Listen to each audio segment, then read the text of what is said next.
Layanan online yang harusnya memudahkan proses pendaftaran masuk sekolah peserta didik baru nyatanya tidak mudah bagi sebagian wilayah di Indonesia.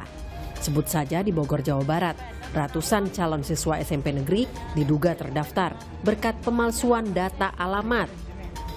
Permainan pemalsuan data alamat ini terendus setelah adanya aduan dari orang tua siswa yang tak bisa mendaftarkan anaknya masuk SMP negeri lewat jalur zonasi. Permainan ini membuat calon peserta didik yang rumahnya jelas dekat dengan sekolah tak bisa mendaftar. Nama sang anak tiba-tiba hilang dari daftar. Tapi kata itunya nggak kenal, ini nggak kenal kata RT yang di situ. Tapi nama anak ibu sempat muncul nggak? Sempat. Muncul nomor 2, tapi sekarang ketimpa. Sekarang udah hilang lagi. Ya, makanya ini jadi resah gimana ini mau gimana mah ya nggak tahu ya. Jadi sedih. Adanya alamat palsu pendaftar sekolah negeri di Bogor, Jawa Barat nyatanya benar ditemukan. Pemkot Bogor pun langsung membentuk tim khusus verifikasi PPDB. Wali Kota Bogor, Bima Arya mengatakan ada sekitar 913 pendaftar terindikasi curang. 155 diantaranya sudah terbukti curang. Bahkan data palsu di kartu keluarga ditemukan. Dan diduga ada calo dalam pendaftaran peserta didik. Bima Arya pun meminta sistem zonasi dievaluasi. Ya, di lapangan terbukti kartu keluarga palsu, orang yang nggak ada, alamatnya fiktif, coret. Kita akan membenahi koordinasi Dukcapil dengan Disdik. Untuk ke depan akan rapi koordinasi Disdik dan Dukcapil.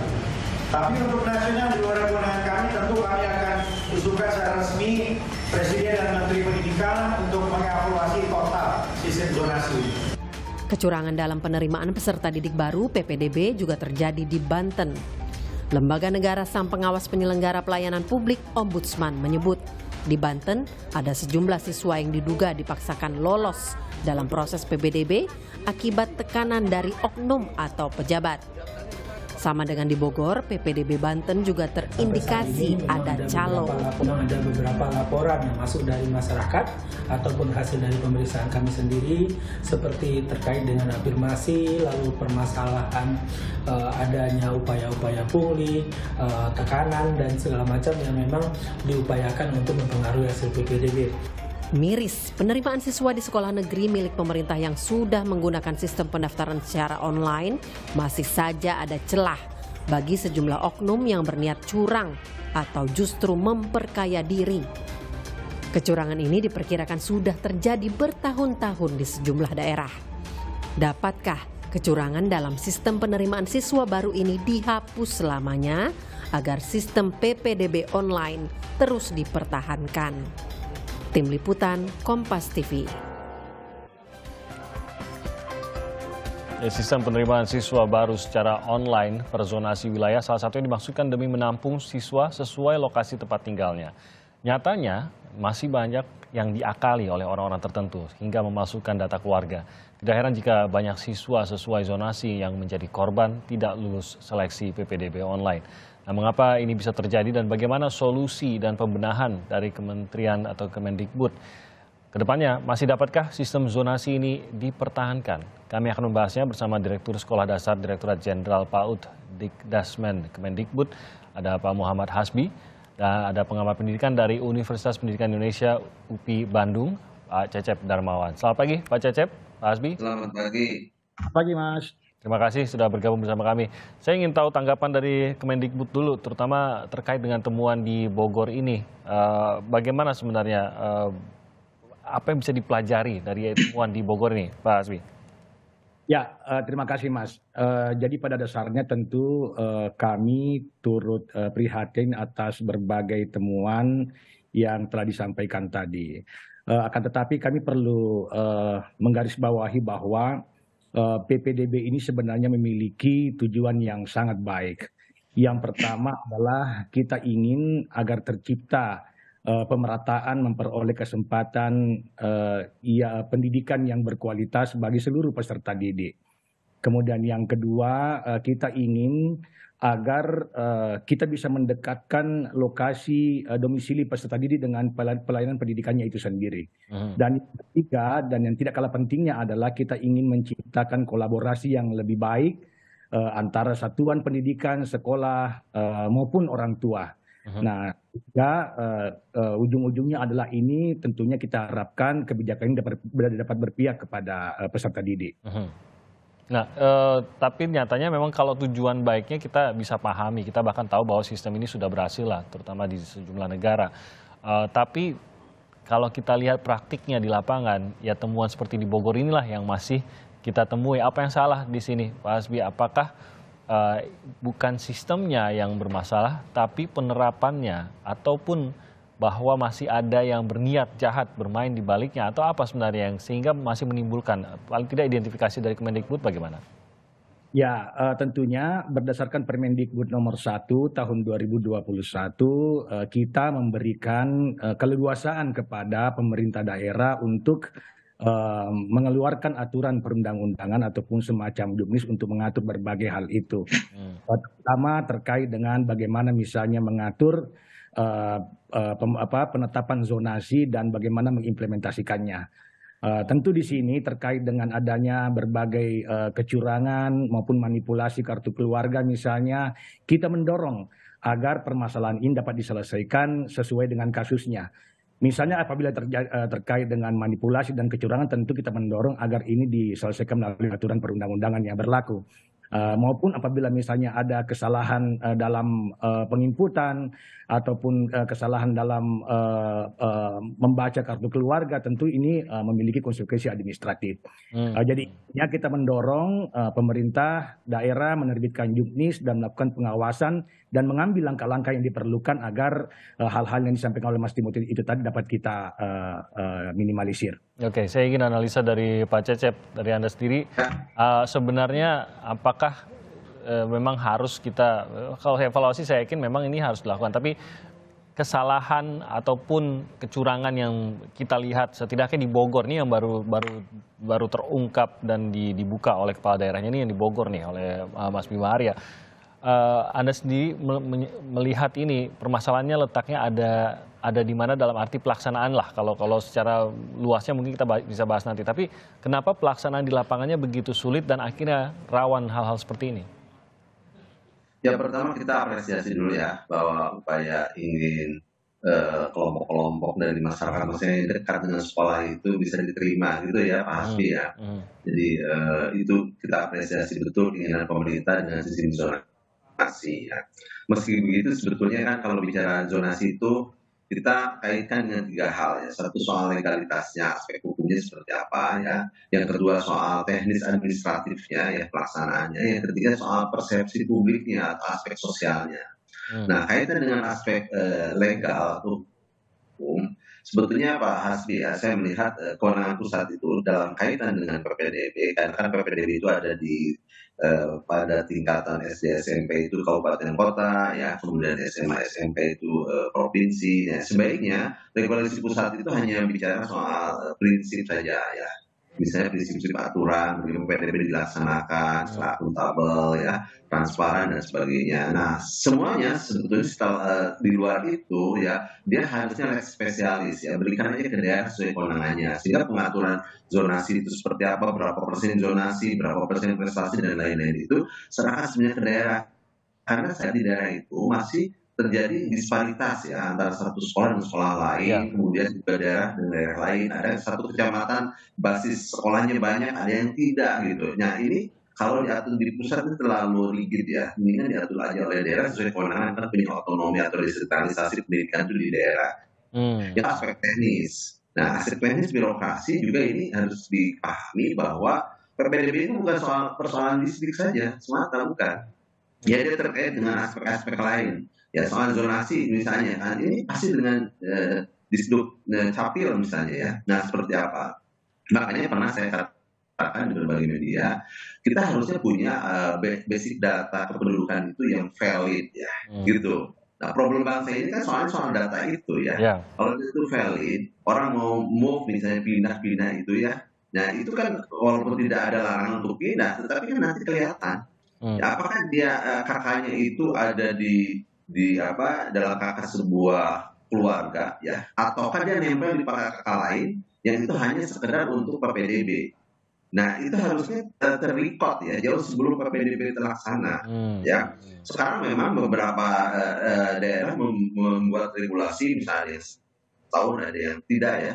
Nah, bagaimana mau perpindahan itu? Tapi terlepas itu sebenarnya soal mentalitas. Yang ketiga ya, persoalan yang kedua itu soal aspek sosial, yaitu mentalitas, perilaku, budaya hukum kita ya. Jadi memang kecurangan itu harus juga ada law enforcement ya, Pak Hasbi ya, ada penegakan hukum. Selama ini penegakan hukum administratif aja, padahal kalau misalnya pemalsuan data ya, kemudian kebohongan-kebohongan itu kan sudah tindak pidana, ada delik ya. Mestinya itu penegakan aturan pidana juga dilaksanakan bukan hanya administratif. Jadi ini persoalan bagaimana merubah juga persepsi masyarakat bahwa stigmatisasi sekolah itu hanya sekolah unggulan, harusnya juga diantisipasi oleh pemerintah ya, khususnya pemerintah daerah, agar semua sekolah itu unggulan. Gitu ya, bukan kehilangan stigma unggulan, semua sekolah justru menurut saya dibalik ya, semua sekolah unggulan. Bagaimana caranya? Standarisasi sekolah. Jadi ini momentum baik ya, dibuat semacam peta jalan ya di kabupaten kota provinsi itu 5 tahun atau berapa tahun sekolah itu relatif sama fasilitasnya, kualitas gedungnya, kualitas gurunya dan macam-macam. Jadi tanpa zonasi pun orang akan menzonasikan dirinya. Gitu. Oke, nah kalau itu kan mungkin jangka panjangnya kita inginkan seperti itu dan masih ada kerja-kerja lain yang bahkan melibatkan pihak-pihak lebih luas dari Kemendikbud gitu, Pak Cecep. Tapi untuk menyentuh masalah yang hingga saat ini masih terjadi, apakah memang harus melalui apa yang tadi Anda sebutkan bahwa kalau memang sampai ada pemalsuan itu bahkan tidak terkait dengan PPDB pun itu sudah pelanggaran undang-undang gitu. Jadi harus ada penerapan hukum, law enforcement yang kuat terhadap tersebut, terpisah dari PPDB itu sendiri, bahwa seseorang bisa memalsukan saja itu seharusnya sudah diproses gitu, bahkan masuk ke pidana. Apakah itu yang akan bisa membuat efek jerahnya kah? Ataukah memang ada mungkin proses yang berjalan yang akhirnya tidak membuka celah tersebut seperti verifikasi mungkin entah itu dari sekolah ataupun dari pemerintah daerah atau apa yang akan akhirnya bisa memisahkan antara data yang benar dan data yang dipalsukan ataupun data yang salah? Ya, saya pikir begini ya, upaya pencegahan itu harus dilakukan sedini mungkin. Artinya satu dari sisi regulasinya tidak ada celah-celah seperti itu yang tadi saya katakan ya.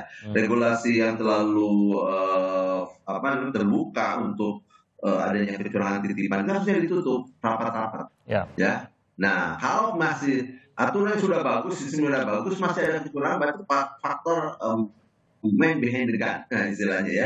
Jadi faktor oknumnya. Nah, kalau faktor oknumnya ya harus penegakan hukum mau tidak mau, karena sebaik apapun sistem, kalau perilaku ya yang menjalankan sistemnya itu nggak baik ya, atau ada misrea istilahnya, itu ada unsur-unsur kejahatan, maka nggak akan baik gitu ya dijalankan, diimplementasikan. Jadi sekarang dua hal, bagaimana dari sisi regulasinya, apakah sudah sedemikian baik dari sisi regulasi yang saya katakan tadi, itu juga ada revisi ya, perbaikan. Yang kedua dari sisi yang menjalankannya, oknumnya, orangnya gitu.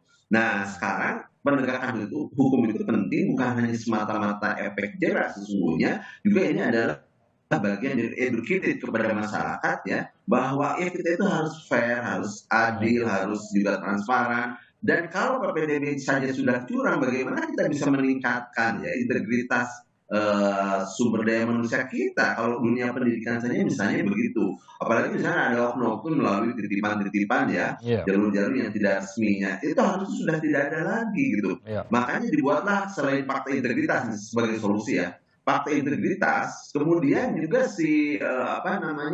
pendaftar itu ya, sistem PPDB online itu memang harus dibuka ke publik, dan dibuka itu bukan hanya untuk kepentingan panitia ya, tapi kalau bisa nih Pak Hasbi ya dan teman-teman itu harusnya juga membuka misalnya kepada ombudsman ya, di situ ada, jadi tim ombudsman juga tahu, kemudian juga komisi informasi ya, KI juga masuk di situ, dan juga para penggiat pendidikan. Nah ya, stakeholder pendidikan termasuk unsur perguruan tinggi kalau perlu begitu, kalau perlu ya, kalau sangat diperlukan juga ada unsur kepolisian, kejaksaan untuk memantau. Nah ya, selain nanti membuat fakta integritas orang tua itu atau siapa yang mendaftar gitu, itu salah satu upaya yang mudah-mudahan dengan begitu bagian dari pengawasan yang diperkuat ya, sehingga setelah diterima pun sistemnya jangan ditutup selama 6 bulan, kalau saya saran 1 semester, dan jadi tidak ada lagi ya apa namanya, rombel atau rombongan belajar atau rombongan kelas yang itu ditambah-tambah atau dikurang-kurangi. Oke. Saya, kalau dari Kemendikbud sendiri melihat, ini Pak Hasbi, celahnya tuh ada di mana? Mungkin sudah teridentifikasi juga, yang mana bagian-bagian yang masih menjadi celah untuk bermain lah di sini dan mungkin menjadi, cara-cara mereka yang mau sampai, entah itu melakukan pemalsuan data kah dan lain-lain untuk masukkan anak mereka ke dalam sebuah sekolah. Nah, identifikasi celahnya itu ada di mana dan apakah ini memang yang bisa menindak dalam hal ini mungkin memverifikasi dan bahkan menindaknya itu memang hanya ada di pemerintah daerah kah? Karena tetap kita melihat ke pusat begitu, karena merasa bahwa ini kan aturan yang sudah diterapkan dari pusat begitu. Tidakkah ada yang bisa lebih banyak dilakukan oleh pusat sendiri? Ya, terima kasih Mas Timothy. Jadi pertama-tama saya ingin menyampaikan bahwa mekanisme PPDB yang ada saat ini sesungguhnya sangat fleksibel. Sama jika dibandingkan dengan fleksibilitas yang ada di aturan sebelumnya. Kalau sebelumnya itu kan misalnya zonasi itu kan minimum 80%. Sekarang kita longgarkan menjadi 10% untuk SD dan 50% untuk jenjang di atasnya. Mengapa ini kita lakukan? Karena kita ingin memberikan kesempatan kepada pemerintah daerah untuk mengakomodir berbagai keragaman kondisi yang ada di daerahnya. Untuk itu kita memberi kesempatan keleluasan kepada pemerintah daerah untuk menerbitkan juknis aturan hukum untuk memayungi PPDB yang ada di daerahnya masing-masing. Nah, tentu terkait dengan berbagai kecurangan, tentu ini menjadi keprihatinan kita bersama. Kita ingin agar tujuan PPDB ini dapat tercapai, yaitu bagaimana agar kita bisa memberi kesempatan untuk memperoleh pendidikan yang adil bagi seluruh peserta didik, kemudian mendekatkan peserta didik dengan domisili tempat tinggalnya, kemudian ada kolaborasi. Nah, tentunya pemerintah daerah melalui instrumen petunjuk teknis ini dapat mengeksersis berbagai instrumen yang diperlukan untuk mengatasi kecurangan-kecurangan ini. Tadi saya sangat sepakat dengan apa yang disampaikan oleh Pak Cece bahwa di sini perlu ada kerjasama yang lebih erat terkait dengan data antara Dinas Pendidikan dengan Dukcapil, sehingga kita bisa meminimalisir kecurangan yang terkait dengan domisili, adanya pemalsuan kartu keluarga atau adanya manipulasi kartu keluarga untuk mendekatkan jarak peserta didik dengan sekolahnya. Mengenai permasalahan itu sendiri, apakah sebenarnya memang mayoritas, saya yakin Kemendikbud juga mendata begitu ya, atau paling tidak mendapatkan laporannya. Mayoritas apakah permasalahannya ada yang dikeluhkan selama ini adalah pemalsuan kah, atau sebenarnya ada identifikasi masalah lain terkait dengan sistem zonasi ini yang masih harus dalam waktu dekat ini harus bisa diatasi? Ya, saya pikir permasalahan ini tentu sebenarnya juga terkait dengan bagaimana mengembangkan mindset dari orang tua misalnya, bahwa saat ini tidak ada lagi yang namanya sekolah unggulan. Kita menuntut agar semua sekolah dapat menjadi sekolah unggulan. Bagaimana caranya? Dengan mendorong agar dalam sekolah itu tercipta transformasi pembelajaran di setiap satuan pendidikan. Nah, Kemendikbudristek telah mendorong hal ini. Kita telah memberi contoh melalui misalnya program sekolah penggerak, di mana program sekolah penggerak ini walaupun tidak memiliki sarana dan prasarana yang cukup memadai, tetapi terbukti dapat melakukan transformasi internal sehingga meningkatkan pembelajaran yang berujung kepada tercapainya indikator-indikator kinerja pembelajaran yang lebih baik. Dan yang satu hal yang lebih menggembirakan adalah mereka dapat mengimbaskan hal ini kepada sekolah lain. Jadi ketika mindset orang tua, mindset keluarga berubah bahwa tidak ada lagi yang namanya sekolah unggulan, semua sekolah kita arahkan untuk menjadi unggulan melalui pengembangan SDM sekolahnya, maka saya yakin kecurangan-kecurangan akan bisa kita minimalisir. Orang tua tidak akan lagi mengejar satu sekolah yang mereka rasa adalah sekolah unggulan. Dan yang bisa bergerak eksekutor dari mencoba menyebarluaskan keunggulan tersebut memang di pemerintah daerah ya Pak Hasbi? Atau bagaimana cara bergeraknya itu? Ya, saya pikir dalam undang-undang kan sangat jelas, Mas Timothy, upaya untuk menyediakan layanan pendidikan berkualitas ini adalah merupakan tanggung jawab semua pihak. kalau kita mengikuti ajaran Ki Hajar Dewantara yang merupakan guru pendidikan kita, kan perannya ada 3 sebenarnya. Yang pertama adalah pemerintah di semua jenjang, mulai dari pemerintah pusat, pemerintah provinsi, dan pemerintah daerah. Kemudian juga ada masyarakat di sini, civil society, dan yang tidak kalah pentingnya adalah keterlibatan sektor swasta yang diwujudkan dalam misalnya membangun sekolah-sekolah swasta dan seterusnya. Jadi tanggung jawab untuk memajukan pendidikan bukan hanya tanggung jawab pemerintah pusat, tapi juga tanggung jawab pemerintah daerah, pemerintah provinsi, dan juga keluarga dan sektor private. Oke, kalau dari Pak Cecep bagaimana? Mungkinkah itu dilakukan? Karena ya tadi memang siapa saja yang bisa terlibat dalam mengeksekusi hal tersebut, tapi di sisi lain juga mungkinkah menghilangkan kesan sekolah unggulan tersebut? Karena terkadang kan ini cuma obrolan antara orang tua juga gitu. Mungkin tidak ada yang menyatakan secara tegas seperti dulu begitu, sekolah unggulannya mana saja, tapi obrolan orang tua pasti ada. Sekolah yang bagus yang mana? Pasti orang tua akan bertanya sekolah yang bagus yang mana, lalu obrolan itulah yang akhirnya membentuk opini.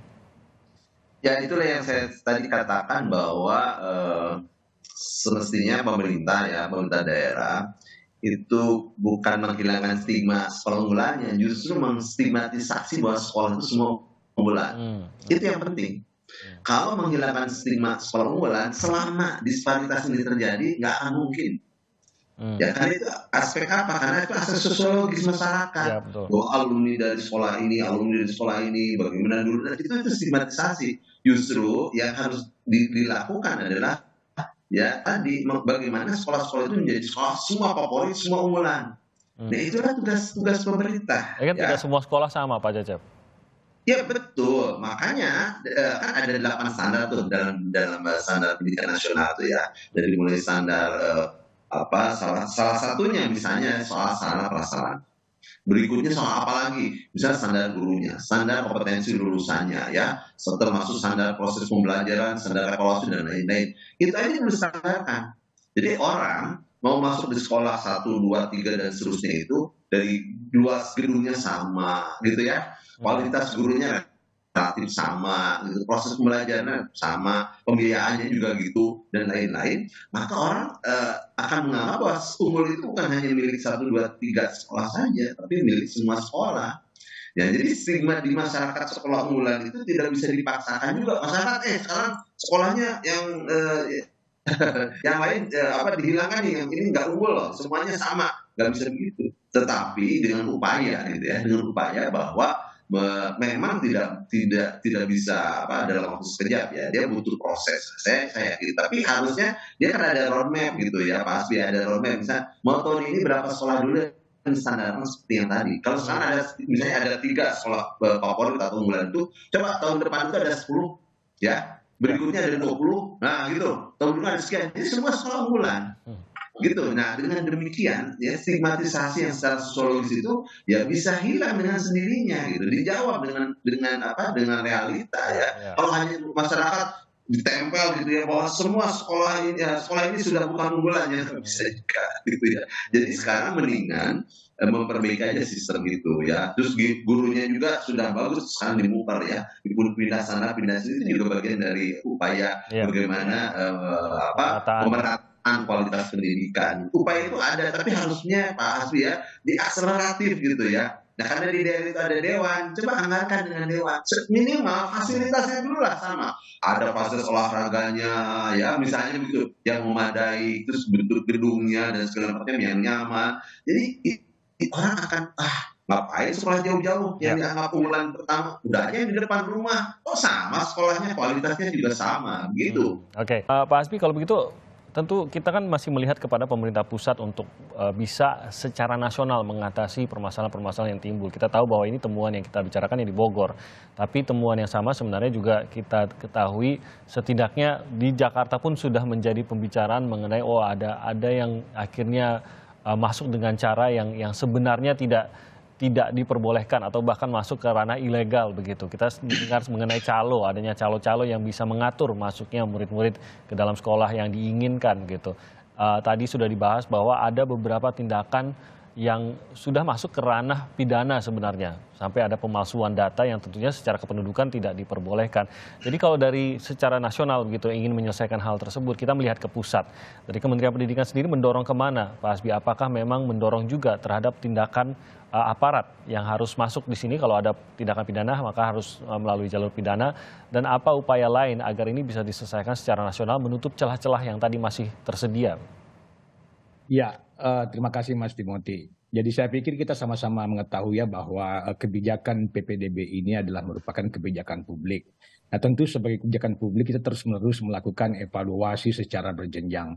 Apa yang menjadi permasalahan yang ada di tingkat sekolah, tentu akan diagregasi oleh pemerintah daerah, kemudian akan disampaikan kepada kami di Kemendikbudristek. Nah tentu ini akan menjadi bahan evaluasi bagi kami bagaimana memperbaiki kebijakan ini secara berkelanjutan.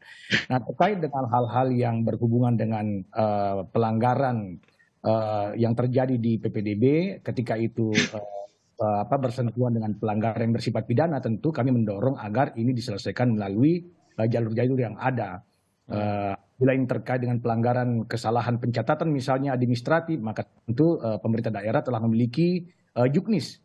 Kami beri keleluasaan kepada pemerintah daerah untuk membuat juknis penerimaan peserta didik baru yang di dalamnya tentu memuat bagaimana menyelesaikan berbagai permasalahan administratif yang ada di tingkat satuan pendidikan. Jadi ini sudah ada petunjuk teknisnya, kalau itu nggak ada masalah gitu ya kalau terkait hal tersebut ya. Oke, nanti kita akan lihat. Tapi apakah ini tidak dikhawatirkan akan menimbulkan keresahan yang lebih besar juga, atau efek dari kalau ada penindakan yang sebenarnya secara tegas bahkan masuk ke pidana sebenarnya Pak Hasbi? Ya, saya pikir di satu sisi ini akan menjadi hal yang positif ya, di mana tentu ini akan mendorong masyarakat untuk lebih lebih memahami dan lebih patuh dan tidak melakukan hal-hal yang bertentangan dengan aturan-aturan yang sudah berlaku. Akan tetapi sebenarnya kita mendorong agar ini dapat dilakukan secara persuasif, di mana tumbuh kesadaran dalam diri masyarakat bahwa kembali lagi tadi bahwa tujuan PPDB ini adalah yang pertama untuk menciptakan keadilan akses bagi seluruh peserta didik usia sekolah. Yang kedua, bagaimana agar layanan pendidikan itu dapat didekatkan di domisili. Dan yang ketiga, bagaimana agar ada kolaborasi antara satuan pendidikan dan keluarga. Nah, sehingga dari pemahaman ini tentunya kita berharap mereka dapat mengikuti aturan-aturan yang berlaku dan tidak melakukan pelanggaran-pelanggaran yang berpotensi mengakibatkan mereka berurusan dengan aparat hukum. Oke. Nah, Pak Cecep, sekarang kan imbauan banyak nih, bahkan dari pihak-pihak yang mungkin dari DPRD kah, dari DPR juga sudah mulai ada seruan-seruan gitu. Macam-macam, ada yang meminta agar dievaluasi, dan evaluasinya bukan evaluasi kecil gitu, ingin benar-benar dievaluasi betul seluruh sistemnya gitu. Bahkan kita sudah mendengar ada yang mengatakan ingin diubah saja, jangan gunakan sistem zonasi gitu. Anda lebih berat kepada bukan pihak lah ya, tapi lebih kepada opini yang mana dengan semangat untuk memperbaiki, dan bagaimana ini bisa diperbaiki, apakah harus melalui evaluasi ataukah memang harus seluruh sistemnya ini sendiri yang mengalami perombakan? Ya, terima kasih. Jadi kalau lihat dari gejala dan kasusnya, kan persoalan PPDB zonasi itu hampir tiap tahun problematikanya relatif sama ya. Yaitu kaitan dengan dari sisi proses perencanaannya ya, sebelum PPDB ini. Ya, kemudian dari aspek pelaksanaannya, bagaimana PPDB dilaksanakan dan evaluasinya. Kan selalu begitu terkait. Makanya saya seperti tadi katakan, sebaiknya PPDB ini diserahkan saja Pak Hasbi ke daerah, gitu ya.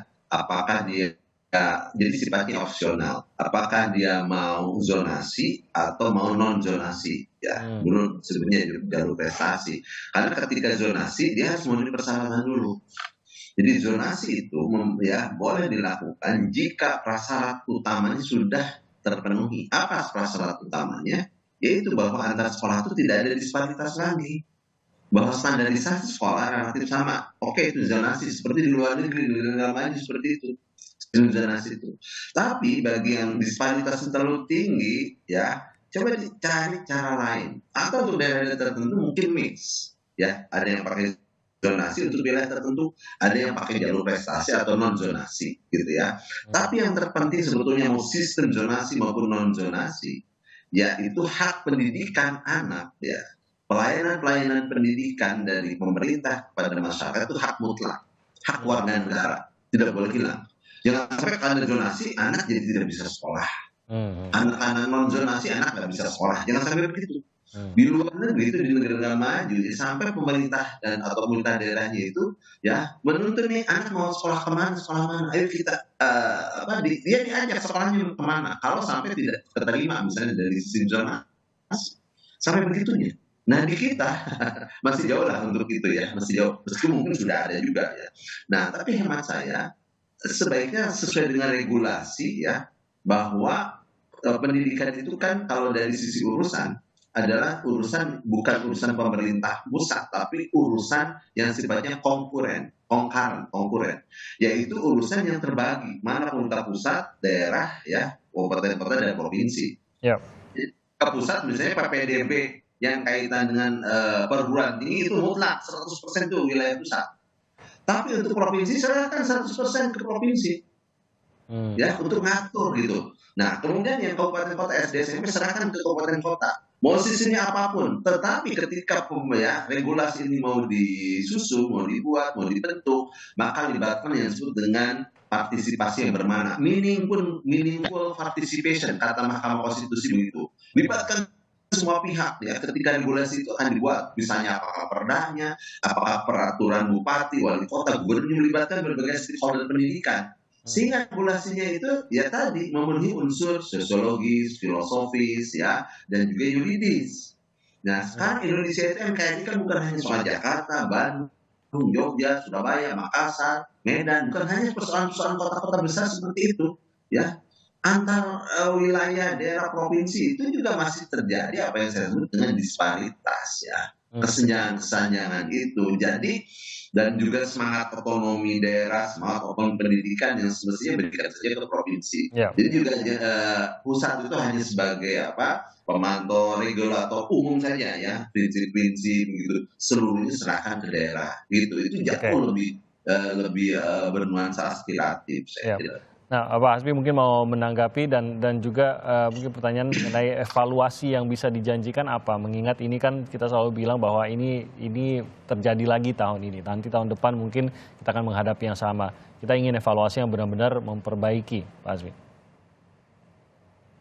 Ya, saya ingin menyampaikan bahwa kebijakan PPDB ini melalui Permendikbud nomor 1 tahun 2021 sesungguhnya adalah kebijakan yang sangat fleksibel. Mengapa saya katakan demikian? Karena kita telah melakukan berbagai perubahan untuk memastikan kita mengakomodir perkembangan yang ada di daerah. Tadi contohkan misalnya di kebijakan sebelumnya kita mengatakan bahwa zonasi itu minimal 80%. Nah, kemudian ada aspirasi dari masyarakat misalnya mengatakan tentu ini harus ada afirmasi. Afirmasi kepada siapa? Afirmasi kepada mereka yang memiliki kemampuan ekonomi yang kurang beruntung dan juga afirmasi kepada mereka yang memiliki kekhususan disabilitas. Maka kita memberi ruang kepada afirmasi untuk kondisi seperti ini untuk diterima dalam PPDB misalnya, dan juga kita membuka peluang bagi adanya perpindahan jalur perpindahan orang tua dan juga jalur prestasi. Jadi jalur masuk PPDB ini sungguh sangat fleksibel menurut saya. Nah, kemudian kita tentu paham bahwa di setiap daerah itu memiliki permasalahan-permasalahan ataupun kondisi-kondisi yang berbeda. Oleh karena itu maka Permendikbud ini memberi ruang kepada daerah untuk melakukan pengaturan-pengaturan agar itu bisa disesuaikan dengan daerah masing-masing. Nah, ada banyak praktik baik yang terjadi dengan hal ini. Misalnya ada daerah 1-2 kabupaten kota yang melakukan PPDB bersama misalnya. Ada banyak daerah yang melibatkan sekolah swasta, sekolah yang dilaksanakan oleh masyarakat itu dalam skema PPDB. Ini adalah merupakan praktik baik daerah yang tentu dilakukan dengan melihat permasalahan yang berkembang di daerah masing-masing. Jadi menurut saya kalau tadi Kang Cecep mengatakan bahwa ini harus dibuka kesempatan kepada pemerintah daerah untuk membuat aturan-aturan yang diperlukan. Saya pikir Permendikbud ini sangat akomodatif dan sangat fleksibel. Nah, terkait dengan partisipasi stakeholder dalam penyusunan kebijakan, saya pikir ini kan Permendikbudristek ini kan telah melalui berbagai kebijakan-kebijakan uji publik yang melibatkan berbagai elemen masyarakat, sehingga lahirlah Permendikbud seperti ini. Jadi saya pikir ini sudah sangat akomodatif dengan pelibatan kepentingan masyarakat. Ya, ternyata memang membutuhkan kreativitas juga dari banyak pihak juga untuk bisa memikirkan bagaimana agar ini bisa benar-benar memenuhi, dan jangan sampai seperti tadi kata Pak Cep, jangan sampai merebut hak untuk mendapatkan pendidikan dari anak. Itu yang paling utamanya, jangan sampai terebut, apalagi hanya karena administratif akhirnya anak tersebut kehilangan hak atas pendidikan yang seharusnya sudah menjadi tanggung jawab kita untuk dapat menyediakannya. Semoga ada evaluasi yang lebih baik dan bisa memperbaiki untuk kedepannya. Tentunya ini harapan besar dari orang tua, hal-hal teknis bisa teratasi dengan baik, dan kalau memang ada pelanggaran bisa benar-benar diatasi dan bisa ditindak dengan benar juga. Terima kasih atas waktunya Pak Hasbi sudah bergabung bersama kami, dan juga Pak Cecep. Salam sehat, selamat pagi.